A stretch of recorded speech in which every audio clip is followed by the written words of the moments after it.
Silence, clap ಇನ್.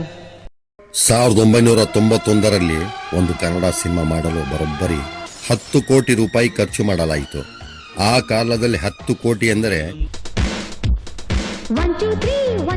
ಇಂದಿನ 100 ಕೋಟಿಗಳಷ್ಟು ದೊಡ್ಡ ಮೊತ್ತ. ಒಂದು ಕಾಲದಲ್ಲಿ ಭಾರತದ ಅತ್ಯಂತ ದುಬಾರಿ ಸಿನಿಮಾಗಳಲ್ಲಿ ಒಂದು ಎಂದು ಸುದ್ದಿಯಾದ ಈ ಚಿತ್ರ ಇಂದು ಮತ್ತೆ ರೀ ರಿಲೀಸ್ ಬಗ್ಗೆ ಚರ್ಚೆಯಾಗುತ್ತಿದೆ. ಹಾಗಾದರೆ 1991ರಲ್ಲಿ ನಿಜವಾಗಿ ಏನಾಯಿತು? 10 ಕೋಟಿ ರೂಪಾಯಿ ಎಲ್ಲಿಗೆ ಹೋಯಿತು? ಇಷ್ಟು ದೊಡ್ಡ ಸ್ಟಾರ್ ಕಾಸ್ಟ್ ಇದ್ದರೂ ಸಿನಿಮಾ ಯಾಕೆ ಸೋತಿತು? ಮತ್ತು 35 ವರ್ಷಗಳ ನಂತರ ಶಾಂತಿ ಕ್ರಾಂತಿಗೆ ಎರಡನೇ ಅವಕಾಶ ಸಿಗಬಹುದೇ? ಇದು ಕೇವಲ ಒಂದು ಸಿನಿಮಾದ ಕಥೆ ಅಲ್ಲ, ಇದು ಒಬ್ಬ ನಿರ್ದೇಶಕ ಕಂಡ ದೊಡ್ಡ ಕನಸಿನ ಕತೆ. ಇದು ಶಾಂತಿ ಕ್ರಾಂತಿಯ ಕತೆ. 1990ರ ದಶಕದ ಆರಂಭ. ಇಂದು ನಾವು ಪ್ಯಾನ್ ಇಂಡಿಯಾ ಸಿನಿಮಾ ಎಂಬ ಪದವನ್ನು ಸಾಮಾನ್ಯವಾಗಿ ಕೇಳುತ್ತೇವೆ.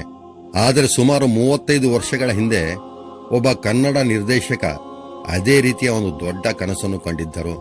ಅವರ ಹೆಸರೇ ವಿ ರವಿಚಂದ್ರನ್.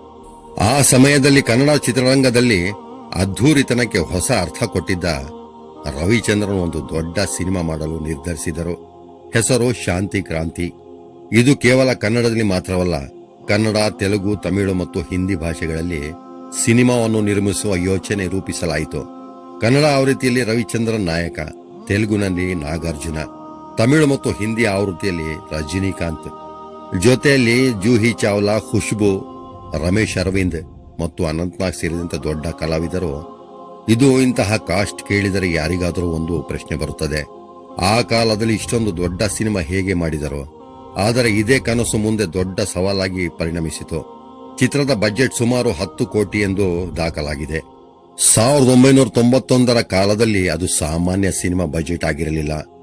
ಶಾಂತಿ ಕ್ರಾಂತಿಯ ದೊಡ್ಡ ವಿಶೇಷ ಅಂದರೆ ಕತೆ ಮಾತ್ರವಲ್ಲ, ಅದರ ಮೇಕಿಂಗ್.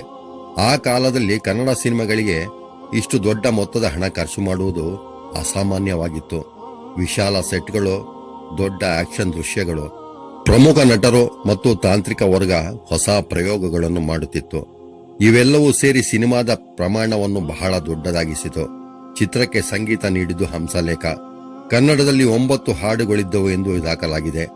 ಸಿನಿಮಾ ಸಾಮಾನ್ಯ ಚಿತ್ರವಾಗಿರಲಿಲ್ಲ, ಇದು ಒಂದು ಮಹತ್ವಾಕಾಂಕ್ಷೆಯ ಪ್ರಾಜೆಕ್ಟ್ ಆಗಿತ್ತು.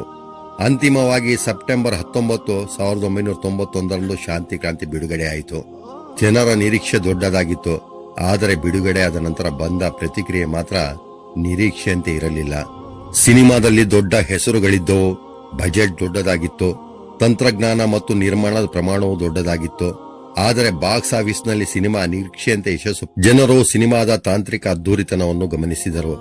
ಆದರೆ ಮತ್ತೊಂದು ಕಡೆ ದೊಡ್ಡ ಬಜೆಟ್ ಮಾತ್ರ ಸಿನಿಮಾವನ್ನು ಗೆಲ್ಲಿಸುವುದಿಲ್ಲ ಎಂಬ ಕಠಿಣ ಸತ್ಯ ಹೊರಬಂದಿತು. ಆದರೆ ಇಲ್ಲಿ ಒಂದು ಆಸಕ್ತಿದಾಯಕ ವಿಷಯವಿದೆ. ಸಿನಿಮಾ ಸೋತರೂ ಅದರ ತಾಂತ್ರಿಕ ಪ್ರಯತ್ನಗಳು ಸಂಪೂರ್ಣವಾಗಿ ಮರೆಯಾಗಲಿಲ್ಲ. ಚಿತ್ರದ ತಾಂತ್ರಿಕತೆಗೆ ರವಿಚಂದ್ರನ್ ಪ್ರಶಸ್ತಿಯನ್ನು ಪಡೆದಿದ್ದರು. ಆದರೆ ಸಿನಿಮಾ ಸೋತಿತು, ಆದರೆ ಪ್ರಯತ್ನ ಸೋತಿರಲಿಲ್ಲ. 2020ರಲ್ಲಿ ಶಾಂತಿ ಕ್ರಾಂತಿ ಮತ್ತೆ ಸಾಮಾಜಿಕ ಜಾಲತಾಣಗಳಲ್ಲಿ ಚರ್ಚೆಗೆ ಬಂದಿದೆ. ಕಾರಣ ರೀ ರಿಲೀಸ್. ಇತ್ತೀಚೆಗೆ ಸಾಮಾಜಿಕ ಮಾಧ್ಯಮ ಚರ್ಚೆಗಳಲ್ಲಿ ಕೆಲವರು ಸಿನಿಮಾ ಮತ್ತೆ ಬಿಡುಗಡೆಯಾದರೆ ನೋಡುತ್ತೇವೆ ಎಂದು ಹೇಳುತ್ತಿದ್ದಾರೆ. ಏಕೆಂದರೆ 1991ರಲ್ಲಿ ಪ್ರೇಕ್ಷಕರು ನೋಡಿದ ಸಿನಿಮಾ ಮತ್ತು 2026ರ ಪ್ರೇಕ್ಷಕರು ನೋಡುವ ಸಿನಿಮಾ ಎರಡರ ಅನುಭವ ಒಂದೇ ಆಗಿರುವುದಿಲ್ಲ.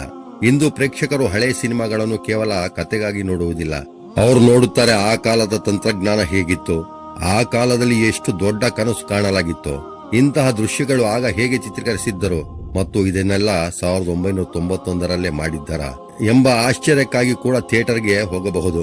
ಇಂದು ಆ ಕನಸನ್ನು ಮತ್ತೆ ಜನರ ಮುಂದೆ ತರುವ ಅವಕಾಶ ಸಿಕ್ಕಿದೆ. ಹಾಗಾದರೆ ಈ ಬಾರಿ ಜನರು ಏನು ಮಾಡುತ್ತಾರೆ? ಶಾಂತಿ ಕ್ರಾಂತಿ ಮತ್ತೆ ಬಂದರೆ ನೀವು ಥಿಯೇಟರ್ಗೆ ಹೋಗಿ ನೋಡುತ್ತೀರಾ? ನಿಮ್ಮ ಉತ್ತರವನ್ನು ಕಾಮೆಂಟ್ ನಲ್ಲಿ ತಿಳಿಸಿ. ಕೆಲವು ಸಿನಿಮಾಗಳು ಗೆಲ್ಲುತ್ತವೆ, ಕೆಲವು ಸಿನಿಮಾಗಳು ಸೋಲುತ್ತವೆ, ಆದರೆ ಕೆಲವು ಸಿನಿಮಾಗಳು ಸೋತ ನಂತರವೂ ಇತಿಹಾಸದಲ್ಲಿ ಉಳಿಯುತ್ತವೆ. ಶಾಂತಿ ಕ್ರಾಂತಿ ಅಂತಹ ಸಿನಿಮಾಗಳಲ್ಲಿ ಒಂದು. 1991ರಲ್ಲಿ 10 ಕೋಟಿಯ ಕನಸು, ಇಂದು 2026ರಲ್ಲಿ ಮತ್ತೆ ಚರ್ಚೆಯಾಗುತ್ತಿರುವ ಸಿನಿಮಾ. ಅದು ಬಾಕ್ಸ್ ಆಫೀಸ್ನಲ್ಲಿ ಸೋತಿರಬಹುದು, ಆದರೆ 35 ವರ್ಷಗಳ ನಂತರವೂ ಜನರು ಅದರ ಬಗ್ಗೆ ಮಾತನಾಡುತ್ತಿದ್ದಾರೆ. ಒಂದು ವಿಷಯ ಮಾತ್ರ ಖಚಿತ, ಕೆಲವು ಕನಸುಗಳಿಗೆ ಸೋಲು ಅಂತ್ಯವಲ್ಲ, ಅದು ಮತ್ತೆ ಎದ್ದು ನಿಲ್ಲುವ ಮೊದಲ ಅಧ್ಯಾಯ. ಇದು ಶಾಂತಿ ಕ್ರಾಂತಿಯ ಕತೆ. ಕೊನೆಯಲ್ಲಿ ಒಂದು ಮಾತು ಹೇಳಲೇಬೇಕು. ರವಿಚಂದ್ರನ್ ಅವರು ಕೇವಲ ಒಬ್ಬ ನಟ ಅಲ್ಲ, ಅವರು ಒಬ್ಬ ಕನಸುಗಾರ, ಒಬ್ಬ ನಿರ್ದೇಶಕ, ಒಬ್ಬ ನಿರ್ಮಾಪಕ ಮತ್ತು ಕನ್ನಡ ಸಿನಿಮಾವನ್ನು ಹೊಸ ಮಟ್ಟಕ್ಕೆ ಕೊಂಡೊಯ್ಯಬೇಕು ಎಂದು ಕನಸು ಕಂಡ ಕಲಾವಿದ. 1991ರಲ್ಲಿ ಇಡೀ ಭಾರತವೇ ಗಮನಿಸುವಂತಹ ದೊಡ್ಡ ಸಿನಿಮಾವನ್ನು ಕನ್ನಡದ ನೆಲದಿಂದ ನಿರ್ಮಿಸಲು ಅವರು ಪ್ರಯತ್ನಿಸಿದರು.